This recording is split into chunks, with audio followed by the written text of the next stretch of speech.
Saludos a todas y todos. Deseo que se encuentren muy bien. Les doy la bienvenida a una sesión más de la asignatura Historia. Soy la maestra Alejandra Cruz. Sabemos que la situación que atravesamos es muy complicada. Sin embargo, es muy importante que continúen dando su mejor esfuerzo y aprovechen la oportunidad de estudiar en esta modalidad, a través de Aprende en Casa. Yo soy el maestro Víctor Mota.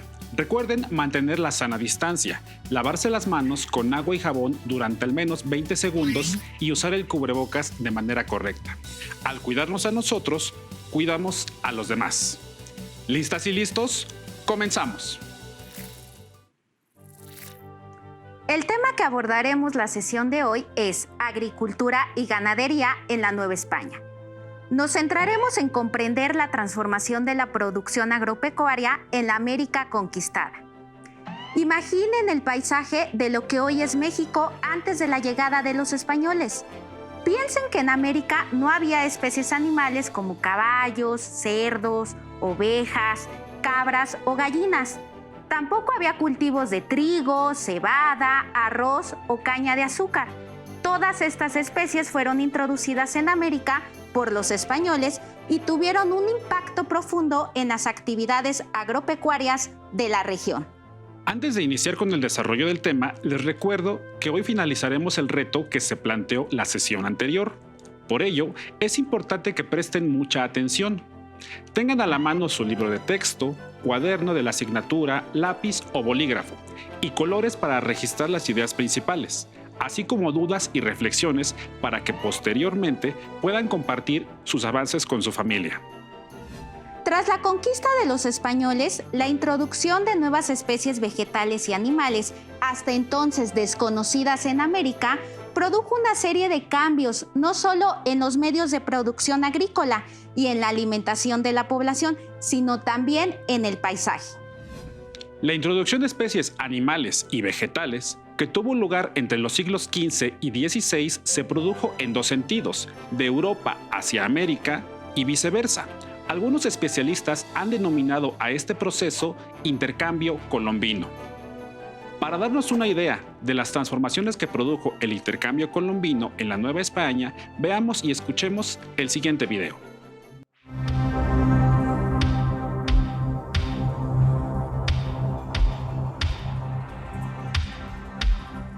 Una consecuencia inmediata de la llegada de los españoles, que es que ellos trajeron consigo nuevos ocupantes del suelo.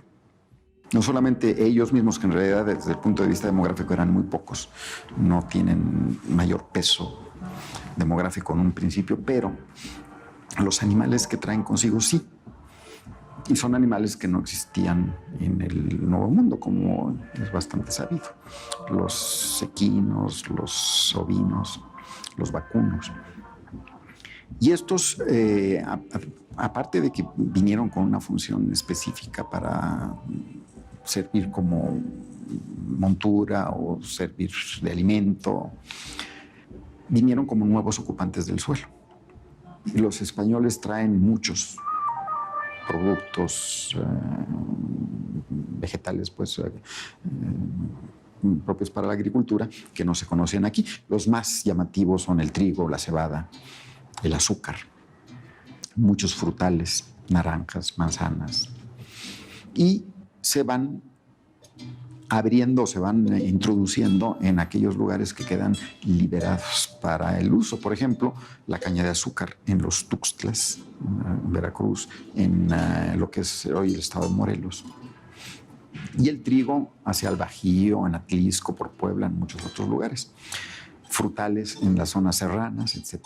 De manera que también en un lapso de unos 30 o 40 años hay un cambio muy radical en el paisaje, de tal modo que el conjunto de árboles y de cultivos que nosotros vemos en un paisaje típicamente mexicano hoy puede ser más bien el que refleja los cambios habidos en esa época. Y para dar un ejemplo más, solo en los alrededores de la Ciudad de México, vamos para el lado del estado de Hidalgo y vemos los campos llenos de pirús y de sembrados de trigo, cebada o avena. y nos parece un paisaje netamente mexicano y diríamos que es de tiempo inmemorial. Pues no, ni el trigo es de origen americano, ni la cebada, ni el pirú, porque el pirú fue una especie traída de Perú hacia 1540, se extendió extraordinariamente y pues nos crea un paisaje netamente mexicano, pero el paisaje netamente mexicano es un paisaje producto del cambio. La oveja, sobre todo, fue un animal que se introdujo muy rápida y muy fácilmente entre la población de México y significó una alteración fundamental en los hábitos de vestirse, porque la población empezó a usar la lana. Y también en los hábitos alimenticios, porque la población prehispánica era una población que comía poca carne. Y lo mismo ocurrió con la introducción de los puercos, de los porcinos y de los vacunos. De manera que hubo un cambio muy sustancial en la forma de alimentarse y en la forma de vestir. Y esto ocurrió de manera bastante rápida. También influyó en las prácticas agrícolas tradicionales. La agricultura tradicional, la agricultura de subsistencia, que por otra parte es un testimonio de una continuidad, puesto que la agricultura de subsistencia se sigue practicando en muchas partes todavía del mismo modo o casi del mismo modo que se practicaba antes. También ella tuvo que amoldarse a circunstancias, y una de ellas es la introducción de las herramientas de hierro. Desde luego el arado, pero también el diente, más bien es el diente del arado, o la punta de la coa de madera, la punta de la coa de fierro, que si siguiera utilizando la coa, el cuchillo y el machete. Con todos estos cambios culturales, pues viene también una respuesta económica a toda la situación de demanda que se crea alrededor de esto. Aparecen un nuevo cultivo como el trigo. Aparece un animal que no existía antes como los borregos. Y como digo, de ahí surge la industria de la lana, pero también la del pan. Y esto implica la adopción de nuevas normas, de nuevos estilos culturales. Gracias a la enorme extensión territorial de la Nueva España, los productos tradicionales mesoamericanos se cultivaron a la par de los introducidos por los europeos, de manera tal que los indígenas continuaron cultivando maíz, frijol, chile y calabaza para su consumo, y aprendieron a sembrar trigo, caña de azúcar, habas, garbanzo, lentejas, arroz, avena, cebada, café. Las condiciones climáticas y la variedad de los suelos determinó la conformación de zonas de producción. Hacia la segunda mitad del siglo XVI se desarrollaron 4 grandes zonas trigueras, una en los valles de Atlisco y Puebla, otra en el Valle de México y Toluca, otra más en el Valle de Oaxaca y la última en algunas regiones de Jalisco, Michoacán, Guanajuato y Zacatecas. También se desarrollaron cultivos tropicales como el plátano y la caña de azúcar en las zonas cálidas de sierras y costas. Esta última fue un producto de gran demanda que se cultivó principalmente en Cuernavaca, Atlisco, Puebla, Orizaba, Jalapa, Córdoba y Michoacán, y en menor medida en Oaxaca y Chiapas. Debido a la brutal explotación que padecieron los indígenas en las plantaciones de caña de azúcar, la corona prohibió en 1631 que se empleara su mano de obra y la sustituyó por esclavos negros traídos de África. Con la llegada de los españoles, la producción agrícola sufrió una enorme transformación, no solo por la introducción de estos productos, sino también por el desarrollo de nuevas formas de trabajo y técnicas para la siembra, como la yunta, el arado y otros aperos de labranza. Sin embargo, esto no significa que los antiguos instrumentos indígenas y los sistemas de cultivo de milpa y chinampa dejaran de emplearse. Recordemos que el intercambio colombino fue recíproco. Algunos de los productos indígenas que comenzaron a exportarse al mundo fueron la vainilla, el cacao y la grana cochinilla. Este es un insecto que se cría en las nopaleras, del que se obtiene un potente colorante rojo. Se utilizaba para teñir textiles, papeles y mobiliarios. Como explica el doctor Bernardo García Martínez, la grana cochinilla se situó como la exportación más valiosa de la Nueva España, después de la plata, e hizo la riqueza de muchos comerciantes e intermediarios.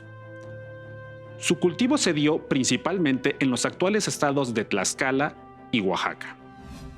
A continuación, los invito a observar detenidamente la siguiente imagen. Intenten responder estas preguntas. ¿Qué especies animales fueron introducidas por los europeos a la Nueva España? ¿Qué impacto tuvo la ganadería en las actividades económicas novohispanas en comparación a la época mesoamericana? En la imagen pueden apreciar algunas actividades agropecuarias, como el arado de la tierra y la cosecha del trigo. Los animales que observamos son caballos y toros, pero los españoles también introdujeron ovejas, cabras, mulas, cerdos y gallinas. La introducción de estas especies permitió el desarrollo de la ganadería, gracias a la cual se transformó la agricultura, la alimentación y los medios de transporte. Recordemos que durante la época prehispánica, los productos eran llevados de un lugar a otro por los tamemes. Las principales zonas ganaderas novohispanas se concentraron en el centro y norte de la Nueva España. La introducción del ganado menor, cerdos y ovejas, y el ganado mayor, las reses, fue paulatina y se inició desde los primeros años de la conquista. Además de las transformaciones ya señaladas, la industria agropecuaria también impactó en las formas de tenencia de la tierra. Es decir, dio origen a dos tipos de propiedad en constante pugna. Por un lado estaba la propiedad comunal, que correspondía exclusivamente a los pueblos indígenas, heredada de los calpulis, y por otro, la propiedad privada de los españoles. Debido a que el pastoreo y el cultivo de productos como el trigo, base de la alimentación española, requerían de grandes extensiones de tierra, fue común la práctica de apropiación de territorios pertenecientes a comunidades indígenas. Los españoles llegaron a formar verdaderos latifundios, dentro de los cuales construyeron sus haciendas. ¿Quieren saber más sobre la industria agropecuaria novohispana y cómo se procesaban algunos productos? Acompáñenos a ver y escuchar el siguiente video. Las haciendas trigueras se establecieron principalmente en el centro y centro-norte del territorio de la Nueva España. Y para el trabajo que en ellas se desarrollaba, se importaron herramientas de España como el arado, la rueda y la hoz, las bestias de tiro y carga, ahora bajo mano de obra indígena. Conforme creció la demanda del grano, se introdujeron los molinos de sangre o taonas, hechas con piedras grandes y pesadas, movidas por hombres y animales. Al paisaje novohispano también se añadió la presencia de una nueva arquitectura. Los edificios que albergaban los molinos movidos por agua, semejantes a los españoles, y se incorporó un nuevo oficio, el del molinero. Aunque los molinos también se transformaron, primero fueron en su mayoría de rodeznos, ruedas hidráulicas horizontales. Posteriormente los sustituyeron las aceñas, ruedas hidráulicas verticales.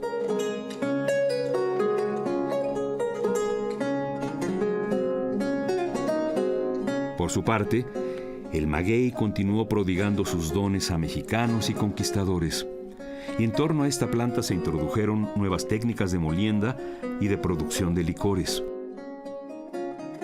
Se cultivaron magueyes silvestres y se sembraron en nuevas tierras. Se aprovecharon fibras de diversos tipos de agave y, por supuesto, la experiencia de los artesanos locales para producir sogas y costales para la minería, ganadería, agricultura, arriería y navegación. mantas de henequén y mieles prietas de maguey se entregaron a los españoles en forma de tributos. El molino de sangre cambió la técnica de molienda del maguey de manual a mecánica e incrementó la demanda del producto.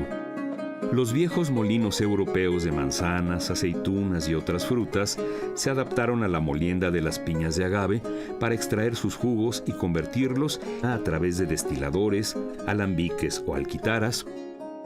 Se creó entonces una nueva bebida, el mezcal, cuya producción se comercializó en toda la Nueva España.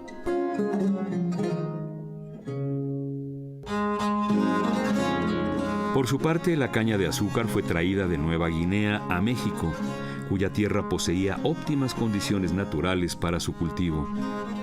Fue Hernán Cortés quien en 1524 fundó la primera plantación cerca de San Andrés Tuxtla, Veracruz. La adaptación fue tan rápida que se extendió hasta los actuales estados de Morelos, Puebla, Oaxaca y Michoacán.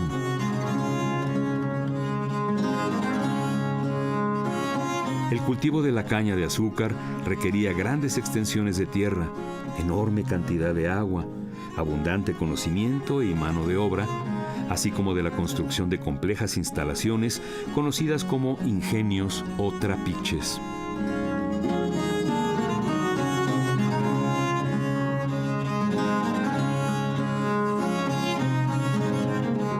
Para la extracción del jugo, la molienda de las cañas de azúcar se llevaba a cabo en trapiches de rodillos, los cuales trituraban las plantas para obtener los almíbares.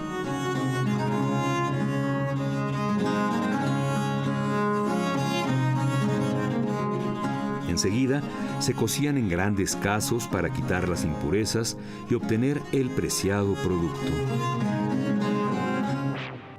Para darnos una idea de cómo funcionaban las haciendas novohispanas y como parte de nuestra sección de leer para reconocernos, les voy a leer un fragmento del texto El abasto urbano, Caminos y Bastimentos de Ivonne Mijares, contenido en el tomo 2 de la Historia de la Vida Cotidiana en México.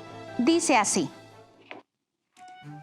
la hacienda era ante todo una unidad de producción autosuficiente, ya que junto con los artículos comerciales producía prácticamente todos los insumos que necesitaba para su funcionamiento: maíz, chile, frijol, carne y productos lácteos para alimentar a sus trabajadores, animales de tiro y de carga para las labores agrícolas y transporte, además de cueros, lana, cebo, leña y carbón que cubrían otras necesidades. Esto era posible porque las haciendas abarcaban grandes extensiones territoriales en las que había tierras de regadío que generalmente se reservaban para los cultivos comerciales, tierras de temporal donde se sembraba maíz y otros productos de consumo interno, además de una zona de pastizales que en el caso de las haciendas de ganado mayor llegaba a ser enorme. A esto se podían agregar montes, bosques, canteras, manantiales o ríos. También disponían de una amplia infraestructura que solía comprender canales de riego, represas, trojes, graneros, molinos, establos, caballerizas, corrales, ingenios, obrajes y talleres de diferentes clases, además de la iglesia y las casas de cal y canto para el dueño y su mayordomo y de adobe para sus trabajadores. Las grandes haciendas contaban con tiendas en las que se vendía de fiado a los trabajadores todo tipo de mercancías. Se les llamaba de raya, porque se marcaban con este símbolo las deudas que se iban adquiriendo. Estos establecimientos, que dependían del hacendado, podían constituir una verdadera ayuda para las familias campesinas o convertirse en el instrumento para mantenerlas atadas a la propiedad. Las haciendas operaban con diferentes tipos de trabajadores. En primer lugar estaban los peones o trabajadores permanentes, por lo general de origen indígena, que vivían con sus familias en casas especialmente construidas para ellos dentro de la hacienda. Se dedicaban sobre todo a las labores agrícolas, y el pago de sus salarios se hacía en dinero, en especie o en una combinación de ambos. También podían recibir una parcela para sembrar y complementar sus ingresos. Después estaban los trabajadores especializados como cañabeleros, expertos en la siembra de caña, cacahueros, cultivadores de cacao, vaqueros, arrieros, herreros, carpinteros, curtidores, etc., que vivían un poco mejor que los anteriores y podían ser desde españoles pobres hasta negros esclavos, pasando por mestizos, negros libres y mulatos. Cuando los dueños no administraban personalmente su propiedad, lo cual era bastante frecuente, la responsabilidad del funcionamiento de la hacienda era dejada en manos del mayordomo, persona de toda la confianza del hacendado, quien con ayuda de capataces y otros sirvientes controlaba todo lo que sucedía en su interior. Hasta aquí la lectura. Gracias por la lectura, maestra Alejandra. Después de escuchar el texto, podemos inferir que las haciendas conformaban verdaderos pueblos habitados por cientos de personas. La vida para los trabajadores no era fácil. Muchos fueron obligados a permanecer en ellas por las prácticas de endeudamiento. El sistema de explotación que se vivía al interior de las haciendas se perpetuó, casi sin cambios, hasta el Porfiriato. Antes de finalizar, debemos recordar que el intercambio colombino ocurrió entre los siglos XV y XVI y consistió en la introducción de nuevos cultivos y especies animales a la Nueva España y en la exportación hacia Europa de otros productos de origen mesoamericano. Dicho intercambio dio paso a una serie de transformaciones en las técnicas de cultivo, en la alimentación, en la tenencia de la tierra y en el paisaje. La industria agropecuaria fue fundamental para el desarrollo económico de la colonia y estuvo estrechamente relacionada con la minería, la actividad económica más importante de la Nueva España. Antes de despedirnos, les recordamos que el reto planteado la sesión anterior fue la redacción de una receta que recupere elementos tanto de la tradición indígena como de la hispana. Ya que han elegido el platillo típico de su región e identificado el origen de los ingredientes a través de un cuadro de doble entrada como el que ven en pantalla, es hora de escribir la receta. Para ello, pueden recurrir a su familia.